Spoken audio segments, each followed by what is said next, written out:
Yo, what up, everyone? Welcome back to the Dubs Only podcast. We're going to go into it with the reactions from this weekend's matchups with Super Wildcard Weekend and Monday Night Football. Plus, we just got some breaking news that just hit in the last 5 minutes with Mike Tomlin stepping down from the Pittsburgh Steelers after 19 seasons with the franchise. We got a whole bunch of stuff to get into, so let's just get right into it. Never from the bullpen, call him Kirsch. Never wish the worst. Come back around, trigger karma is a curse. Driving down the 110, going 110. All right, then. So we're going to start things off here with the Rams and the Panthers, the first matchup from Saturday on this weekend's Super Wildcard Weekend. And my initial thoughts from that game, honestly, was going into this one, it's going to be the veteran team versus the up-and-coming team. We know that the NFC South is a pretty weak division with the way everything played out. The Tampa Bay Buccaneers really fell off the cliff towards the end of the season. The Carolina Panthers got a little hot.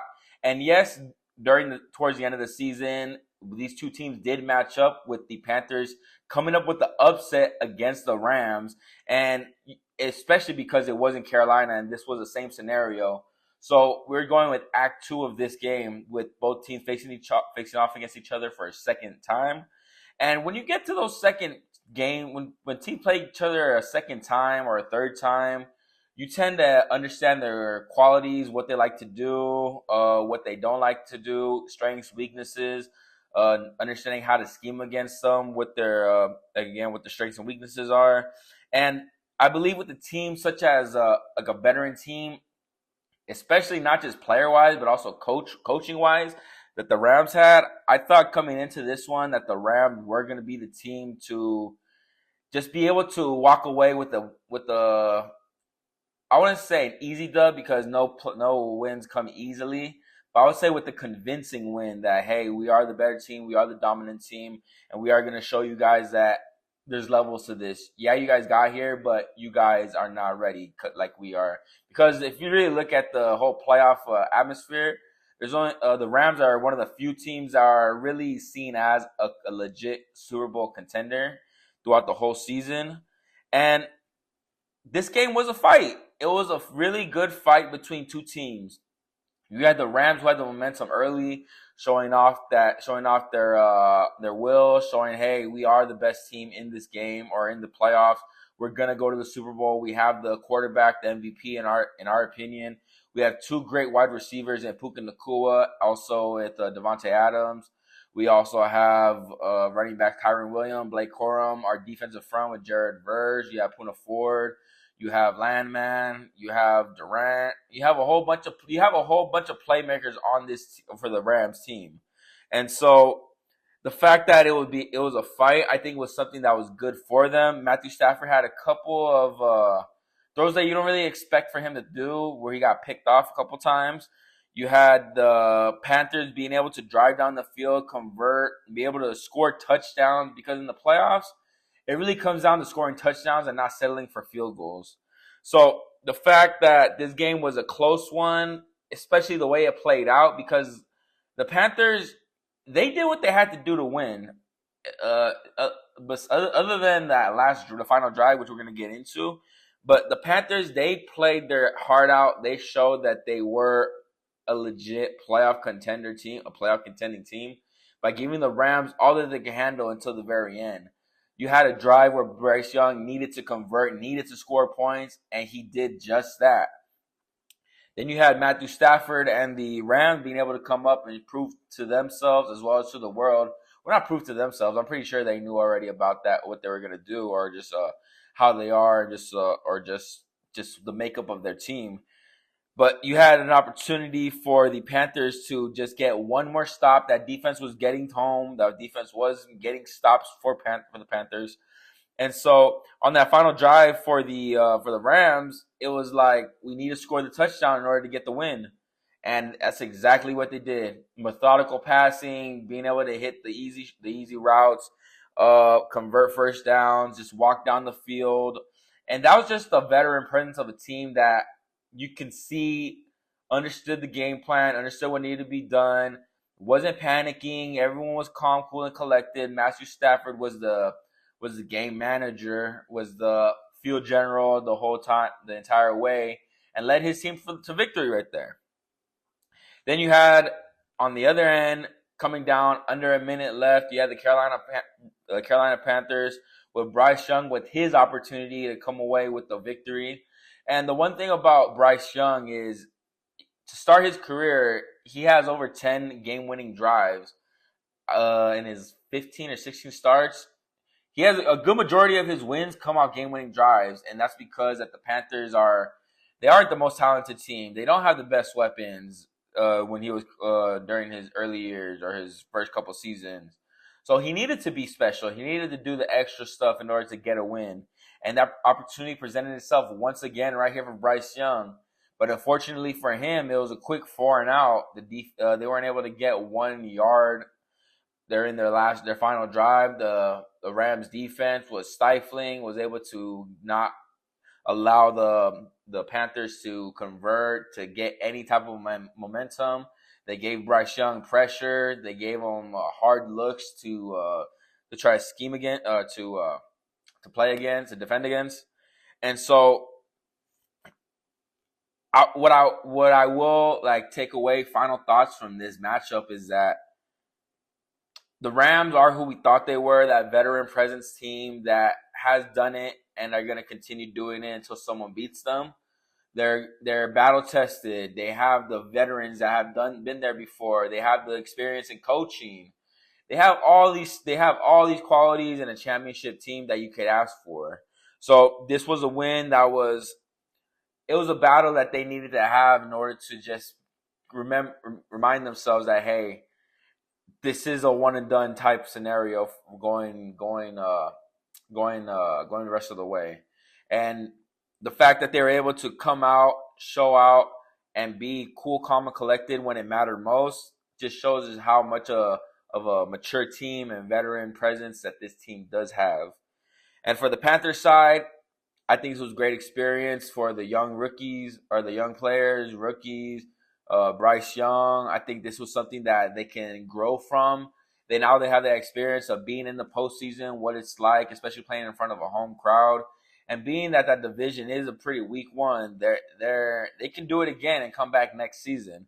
So overall, Rams, veteran team, did what they had to do. Panthers, got the experience and hoping to look and build upon that. All right, we're going to go into our second game from this Saturday, and that's going to be the Bears versus the Packers. Now, coming into this one, I had the Packers beating the Bears just because of, like I mentioned with the previous match game with the Rams and the Panthers. Experience matters in these situations, but experience in the coaching staff also matters, and that's exactly what the Bears did have with Ben Johnson. Now, this game was a tale of two halves, honestly.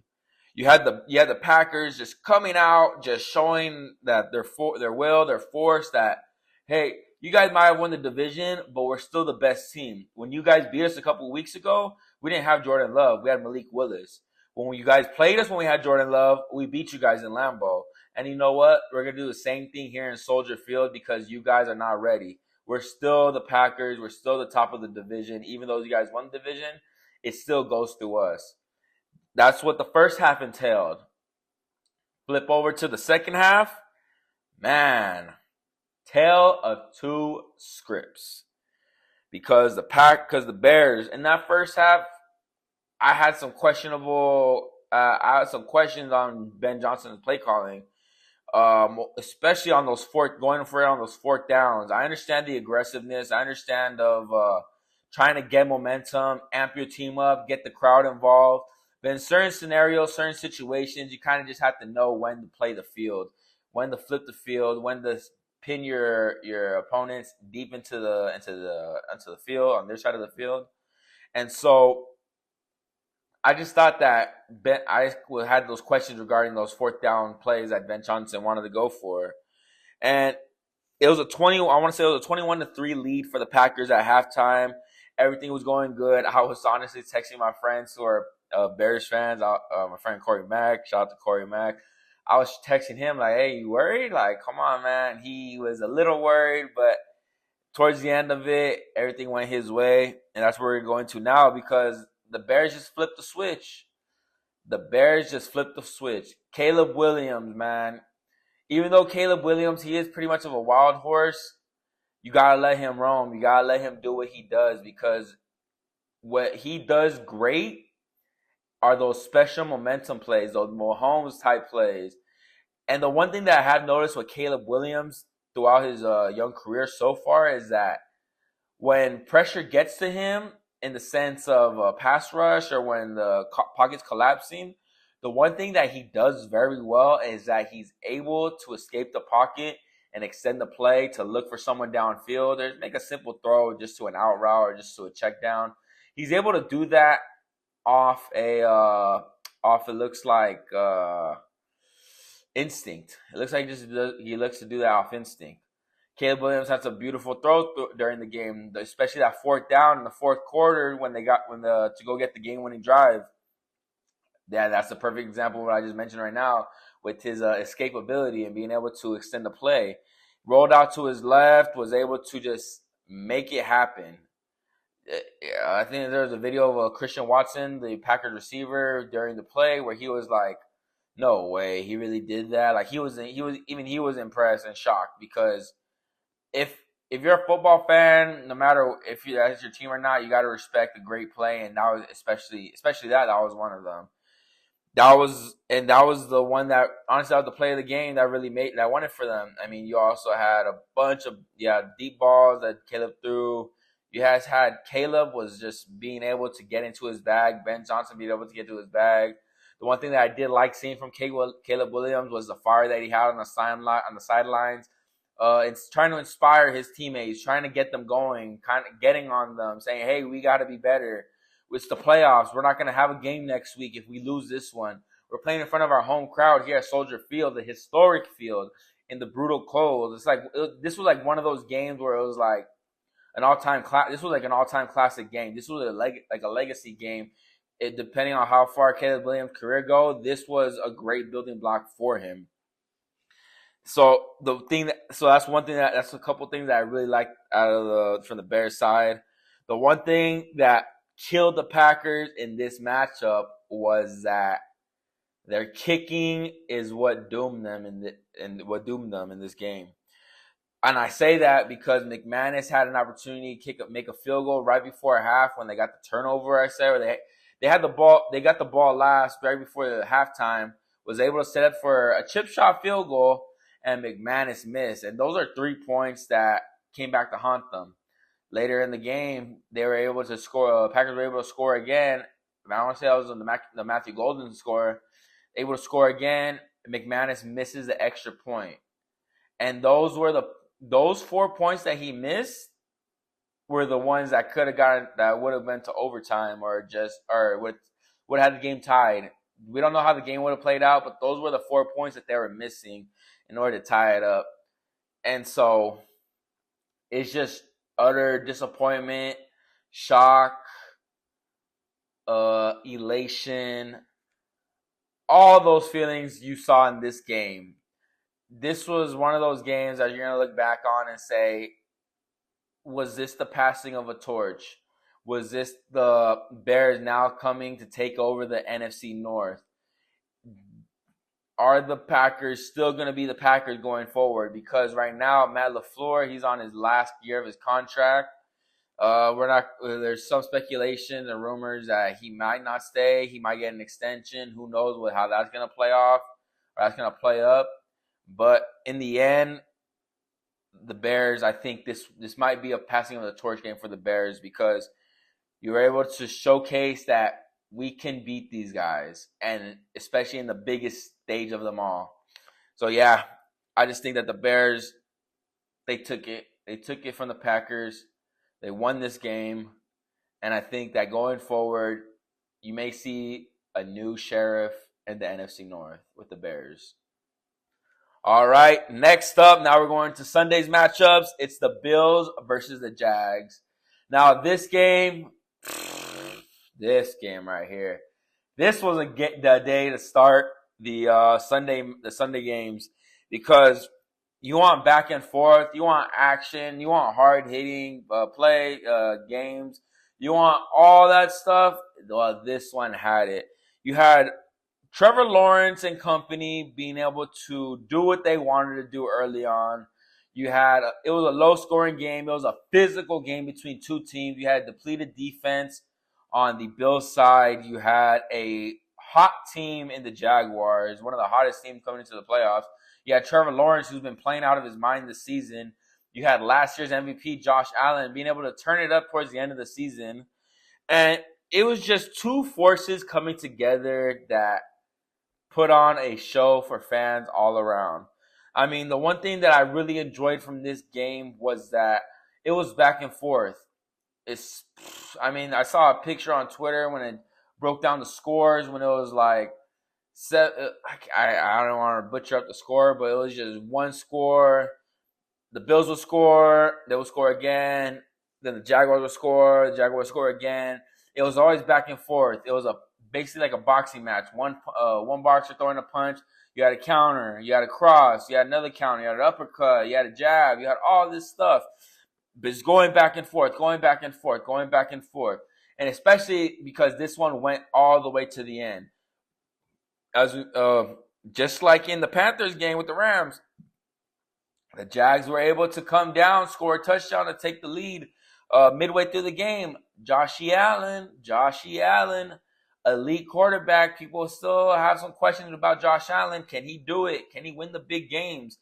Can he just be spectacular when it counts? And you know what? He did just that. He was able to lead his team down, score a touchdown, another rushing touchdown for him.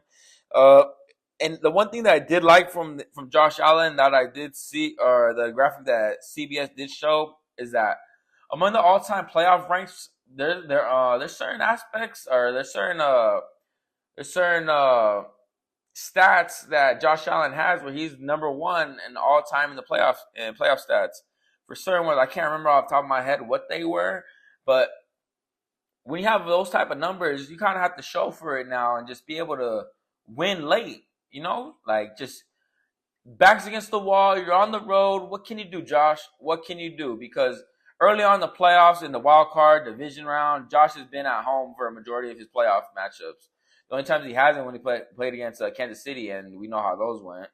But with Josh Allen, he was able to go down the field, use his experience, run with his legs, be able to hit Brandon Cooks, hit Dawson Knox, Dalton Kincaid, James Cook running the ball. You had Gabe Davis who's making plays before he tore his ACL. And being able just to go down the field, be able to just show, hey, I'm Josh Allen, don't forget it. That was one thing that you wanted to see as an NFL fan because, as I mentioned going into this one, this is Josh Allen's, I want to say, his best opportunity. This is going to be his best opportunity to win a championship, win his first Super Bowl, because you don't have Lamar Jackson, you don't have Joe Burrow, you don't have Patrick Mahomes. You have a bunch of first-year or just player quarterbacks, teams that haven't made it to the playoffs in recent years. So I was very pleased to see that Josh Allen was able to come away with the win. He was able to put the team up on his back as he has throughout this whole season. Be able to just say, hey, it's not going to happen today. I'm going to win this game, and we're going to go on to the next round. Book it. Trust me on that. So, moving on to the Jaguars side. Liam Cohen coming into this playoffs. Jaguars were the hottest team. Trevor Lawrence, he had a heater coming up. He was heating up coming into the playoffs. He was hitting his players matchup. ETN was running the ball. You had just a whole bunch of Washington. I want to say it was his name. Washington was killing it. He had over 100 yards. So I think this was a great game for both teams. I think that the Bills being able to secure the victory proves to themselves that, let's do it. Let's go on a run. And the Jaguars saying, we came up short, but this was the first year under Liam Cohen. We saw what we were able to do. We kind of had a picture of what our future can look like. And we just came up a little short. That happens. And you need to understand you need to lose first in order to win. I truly believe that. And I think that with this game right here for the Jaguars, this is just going to push them forward into the future. understanding what the moment is, just understanding how to operate in these moments, as well as just continue to have that building block, especially in that AFC South. That's a tough division going forward. I mean, if the Colts are able to get a quarterback or Daniel Jones is able to play like himself early on in the season, you have the Texans right there, you have the Jaguars. It's a three-way race for the division with those three teams. So glad to see Josh Allen come out on top. We're gonna see what he does next week. We'll break that down later on in the week. But yeah, glad to see Josh Allen be able to come out on top in this one when it was needed most. Next up, we have the Eagles and the Niners. Now, this matchup right here, this had some history. Both teams have matched up a couple times in the playoffs in the last couple years. Jalen Hurts, Brock Purdy, A.J. Brown. You had Devonta Smith. You had a whole bunch of not, I wouldn't say hatred, but I wouldn't say like, I don't like this team, or I don't like these guys, like animosity, I guess you could say, or just we'll go with that. Like, I don't like these guys. Fans got getting into it pregame, during the game. So there was a good rivalry, good little team hatred, not hatred, but yeah, I always keep it like that. And so this game, there's been questions throughout the season with the Eagles' offense. Is it Jalen Hurts? Is it A.J. Brown? Is it Kevin Patullo? What's Nick Sirianni doing? There's been a whole bunch of reasons of why this could occur, or why the offense played out as it did. Because look, last season it was an all-time great offense. Yeah, Saquon Barkley going for the almost getting the rushing record, passing 2,000 yards, winning. In my opinion, should have been the MVP. He had he won Offensive Player of the Year, and that was not to be seen this year. And in this game especially, you had multiple instances where Kevin Patullo's play calling really was the detriment and was the reason for their loss, in my opinion. You have people who are going to blame Jalen Hurts for the throws that he made, that he did, decisions, what could have been done. Could he have checked out to different plays? Could it have been offensive line not being able to get that much running room for Saquon? But in the end, I'm going to blame the offensive coordinator, Kevin Patullo, because it's been from what I've seen from some of the games that I've seen from the Eagles throughout the season, the way I see it is that it's been a lack of creativity, a lack of being able to adapt, lack of adjustments, lack of just how can I say it? Just being too predictable. Running the same play over and over again. I think there was a drive where they ran the ball 6 times in a row. And they were short yardage. They weren't they weren't getting 7 yards, 8 yards, 6 yards. They were getting 3, 4 yards, 2 yards, and just keep running. It's that's not I was waiting. I was like, okay, after the third one, play action, perfect. Because Jalen Hurts, honestly, he's a play action type quarterback in my opinion. Can he stay in the pocket? The one thing I do like about Jalen Hurts, what I've seen going in this year, is that he's willing to stay into the pocket. Can he make is he able to make all the throws? No, he's not. But the fact that he's willing to stay into the pocket until the very last second, other than besides when needing to scramble when the pocket's collapsing, I do enjoy that. I do like him doing that. I like that part of his game. Now in this game, there was a lot of controversy because over the last couple seasons, there's always been this one sour apple, or keep it with that word, sour apple, and his name is A.J. Brown. And the thing with him is he's giving the receivers the real name of diva. He's really stamping that because A.J. Brown has been a diva for this team. I've been saying it for the last couple of years because One, he complained that he was getting lack of touches when I had Devontae Smith on my fantasy team a couple of years ago. And after that, that's when they started force feeding him. Devontae Smith's fantasy numbers started going down. So that's when I first noticed it.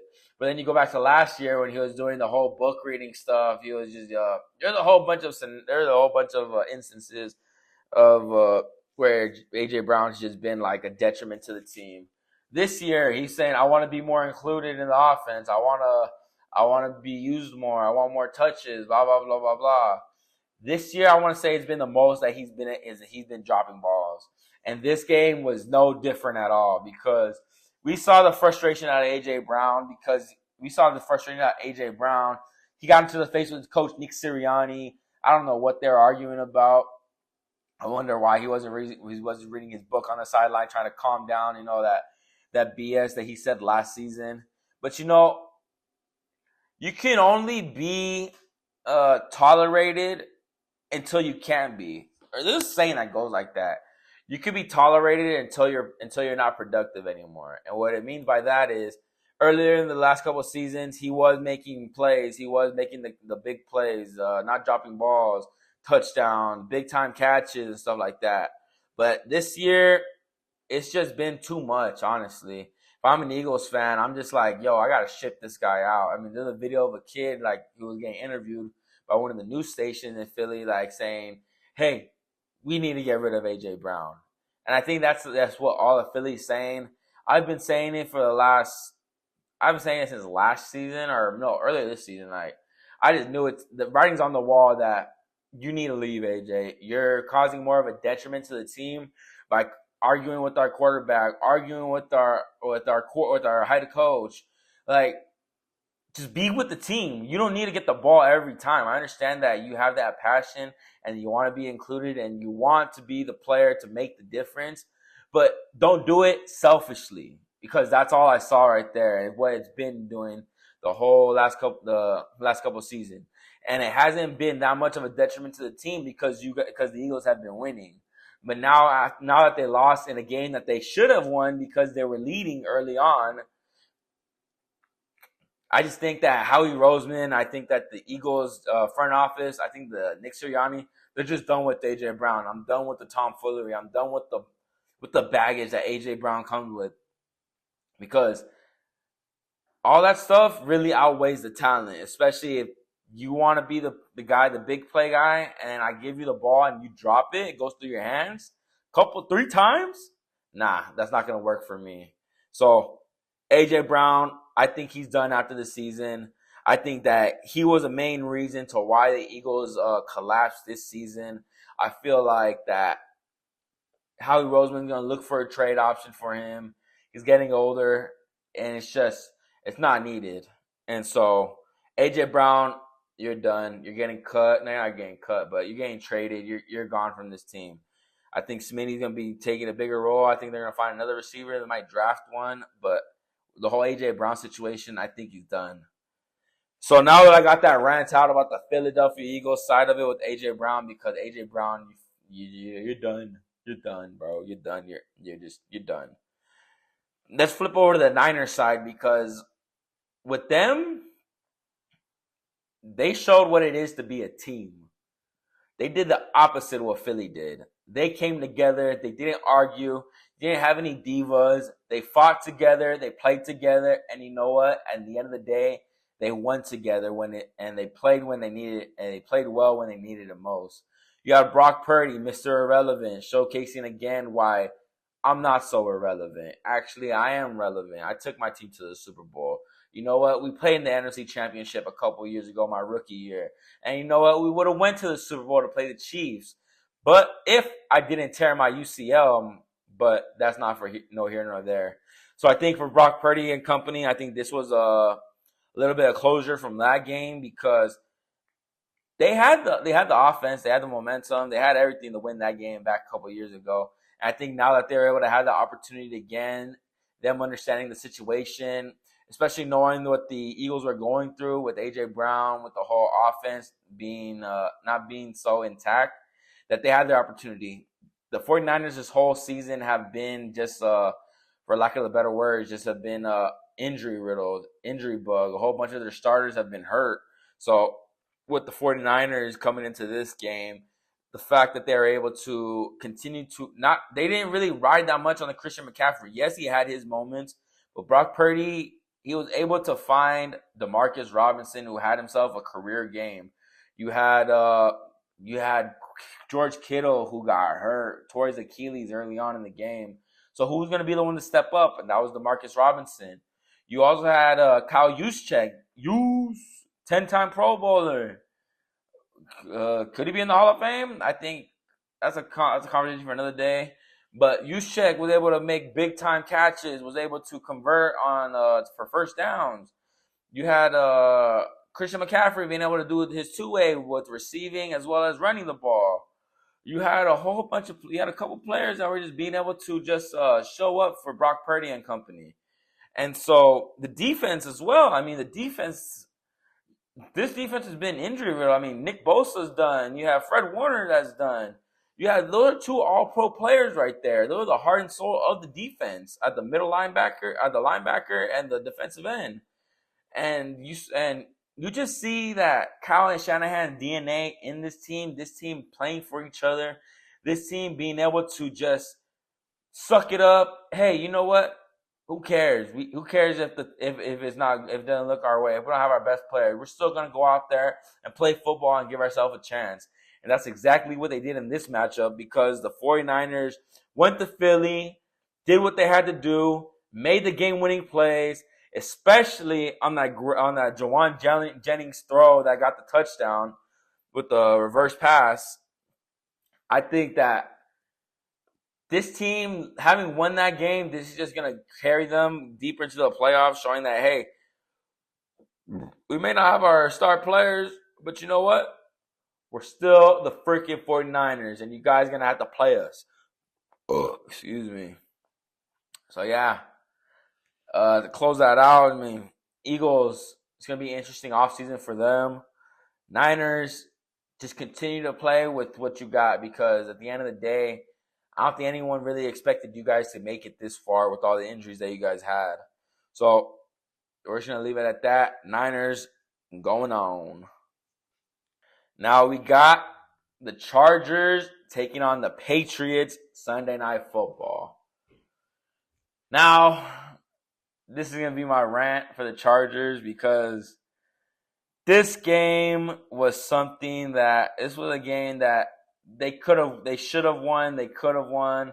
Multiple opportunities to do so. The Chargers defense showed up. Were able to get stops, force turnovers, make punts, keep the Patriots to field goals, give Drake May hell. The defense showed up. Jesse Minter and the defense showed up. Odafe Owe, he showed up. Tuli Tuipulotu, Deion Henley. You had the cornerbacks. They gambled a little bit, which kind of hurt the team. Derwin James, I wanted to hear his name a little bit more. But overall, the defense did show up, keeping the Patriots at 16 points. But it was the offense that was the problem or the issue of the game, as it has been for a majority of the season. With this team, they just with the offense, when they stall, man, they stall. They're not able to get going. And so with the offense, Justin Herbert, I think it's time to have that conversation where it's like, what can Justin Herbert do to be better? Or just, why isn't he able to just show up in big games like this? Because we've seen it in the regular season. He's able to show up in big games in the regular season as well. But when it comes to the playoffs, especially in this game, it looked like he played scared to me. I understand that the woes with the offensive line, but the offensive line, even though they did allow 6 sacks, he did have his opportunities to stay into the pocket and sling the rock downfield, which uncharacteristically he did not do. There were a couple instances where he had Ladd McConkey, you had Quentin Johnston, you had a couple players that were downfield that you usually see Herbert go for, but he didn't go for them right now. He didn't go for them in this game. I don't know what the reason was. Instead, he either checked down or he ran out of the pocket and ran for the ball. And so that was just very unsettling to see. Now, granted, Greg Roman deserves a majority of the blame here, because it was his play calling that continues to be a detriment to this offense. The lack of adjustments, just continue to keep going. You know, hey, it's gonna change. Just hoping that for a change, but not doing a change.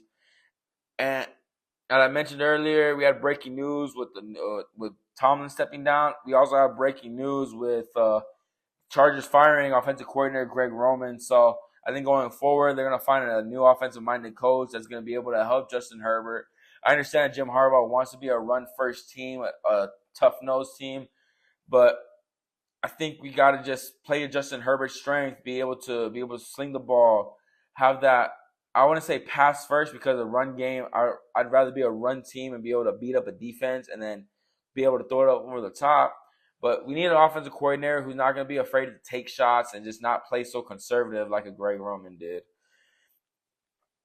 So Justin Herbert, my guy in 10, like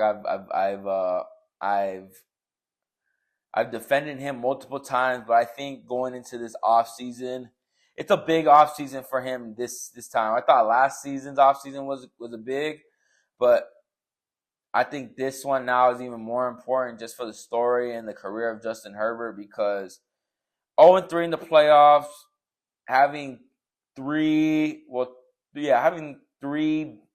bad games. The first game against the Jaguars, you played great in the first half. Second half was pretty terrible. Didn't play all that well in the second and the whole game against the Texans, against the Patriots. Did not play well at all whatsoever. So I want to see what he's going to do this offseason in order to get back, just learn, just be able to improve upon himself because we're still looking for that next step for Justin Herbert. We're now going into year 7 of Justin Herbert, and now it's kind of like, what are you going to do, Justin? What are you going to do? Like, the team is on your back. Everyone has said in the locker room that you're the guy. Coach Harbaugh has vouched for you that you're the guy. But we haven't seen you do it in the playoffs. And that's all we want to see. Do it in the playoffs. Do something in the playoffs. Phillip Rivers, he wasn't the greatest quarterback, but you know what? The one thing that Phillip Rivers did do is he showed heart, he showed fight. That's something that Justin Herbert has not showed in his playoff career so far. And we need to see that as a fan base. We need to see that as lovers of the game, people who are passionate about the game. You want to see that as someone like Justin Herbert because he has the qualities, he has the physical aspect to be able to be an all-time great in this league. But that mental part of it, that heart part of it, it's not there right now. It's not there. So I'm very curious to see just how it's going to be going forward in the future with Justin Herbert. Because right now, honestly, with this playoff game that we just saw, that could have been a make it or break it moment for his career. So we're going to see where his trajectory is going to go from there. But anyways, moving on to the Patriots side of things, I feel like the Patriots, although I did mention going into this matchup that it was a weak schedule that they had, they did show up. The defense showed up for them. Their offense was a little lackluster, but you know, when they needed their offense to make plays, their offense made plays, whether it was deep balls, whether it was crossers down the middle, whether it was that touchdown pass to Hunter Henry for the first and only touchdown of the game. I was gonna say Mac Jones. Drake May was able to just operate, be able to just go through the defense, be able to just make plays when it was needed most. And I think going forward, this was just a confidence booster for them, being the 2 seed. They have another home game. And I think that with their matchup going forward, which we're going to break down later, that in front of that New England crowd, we know how they were during the Tom Brady era. They have a lot of skepticism going forward with this era, now with Drake May, especially after getting their first playoff win with him and then Mike Vrabel calling the plays, him being a former Patriot. It's going to be something I think special to see going forward into the future for the Patriots.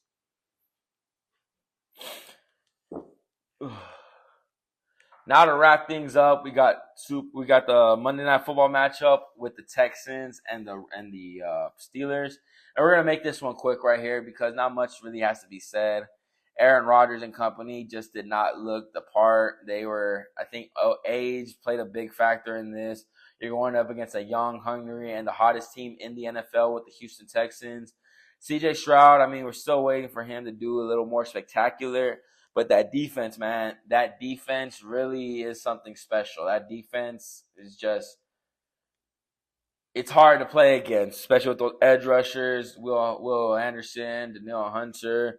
You have those two cornerbacks right there at secondary. You have the linebackers with Shakir or Al Shafir, whatever his name is. That dude's a beast. Plays dirty, but he's a beast. You just have a whole bunch. This is just the hottest team in the NFL right now. Do I see anyone beating them as of now? Honestly, I don't. I think the fact that D'Amico Ryans has them playing football the right way and being able to play for each other, play complementary football, I think that's just going to carry them and their momentum going forward into these playoffs. Now going over to that, transitioning to the Steelers side of things. The Steelers, man, it was an old veteran team coming into the season. I mean, they were playing, and it kind of some of the blame goes on Aaron Rodgers. We know he's old. He's in his 40s, 41 or 42 years old. Doesn't have the mobility. Doesn't have all the stuff that he did when he was earlier in his career. But you know what, Aaron Rodgers, I think this might be his last game. If this was his last game, then it truly was. It was a sad way to go out. But I don't think we're gonna remember Aaron Rodgers for his Steelers or his Jets career. I think we're gonna remember Aaron Rodgers for his Packers, what he's done with the Packers. Super Bowl champion, multiple time MVP, all pros, all that good stuff. One of the most talented and gifted arms in the NFL, in NFL history. And he just didn't have it. I think that the juice in his arm, or just the juice in general for him, I think it's done. I think that Aaron Rodgers, I don't think that any team's gonna sign Aaron Rodgers. I think they saw that what he had. He had some instances throughout the season where he was able to turn back the clock, but he's not the Aaron Rodgers of old that we come to know and love. And so this was a prime example of that. Aaron Rodgers, I don't think, can win the big games anymore. I think his best days are way behind him. I think that Aaron Rodgers, if this is the way he goes out, then I wouldn't be upset. I don't think fans would be upset. I think that he was able to go out on his own terms. The game didn't retire him from injury. He left on his own terms, and that's all you can ask for as a player. And going forward after this matchup, like I mentioned, breaking news: Mike Tomlin has stepped down from the Pittsburgh Steelers after 19 seasons with the team. Now the Steelers are going to be looking for their fourth coach in their history of the franchise. And does it come as a shock to me? I don't think so. No, it doesn't really come much as a shock. I think the more of a shocking thing here is what's going to be next for him. Is he gonna take a year off? Is he gonna do a mental reset? Is he gonna go into TV? What is Mike Tomlin gonna do? Because I said it wasn't a shock, but I want to go back into that. The last 70 years, he's made the playoffs every year. The last 7 years, he made the playoff multiple times, but the last 7 years, he made the first round, the wild card, and he has not come away with it. But has not come away with the win. 0-7 in the last seven playoff matchups, and honestly, that plays a toll on you mentally. I think that Mike Tomlin kind of understood the writing on the wall, saying that we're going into a rebuild right now, and I don't want to be part of a rebuild. I think that he wants a situation where he can win now, where he has a quarterback already established, and I think he does deserve that. I feel like Mike Tomlin has given a lot to the game. Never had a losing season to start his career, and crazy to start his career. And now that we're 19 years in, and he is one of the premier coaches, shown that his work to the franchise, to both to the NFL as well as to the Pittsburgh Steelers. Hall of Fame coach, no matter what, going forward. One of the all-time winningest coaches as well from a career standpoint. And it's just, what's going to be next for him? What's going to be next for Mike Tomlin? That's going to be the question going into this offseason or the next couple of weeks. Is he going to take there's 8 head coaching vacancies. Is he going to try and go for one of them? Who knows? But overall, disappointing end to the season for the Steelers. We're going to a new era now for them. It's going to be exciting for them to see. I think fans are a little scared of what's going to go forward because, again, this is going to be their 4th head coach in franchise history. So let's see what's going to happen for Pittsburgh going forward. Well, guys, that's going to wrap up this episode. Thank you guys for watching. Stay tuned for more content. Later in this week, we're going to break down the divisional round, what I think is going to go down, who's going to win, key matchups, strengths, weaknesses in that one, all that good stuff. Catch you guys next time. Peace. Yes, I think I'm going out of 48. Driving down the 110, going 110. Like I started now, never from the bullpen. Call him Kirsch, never wish the worst.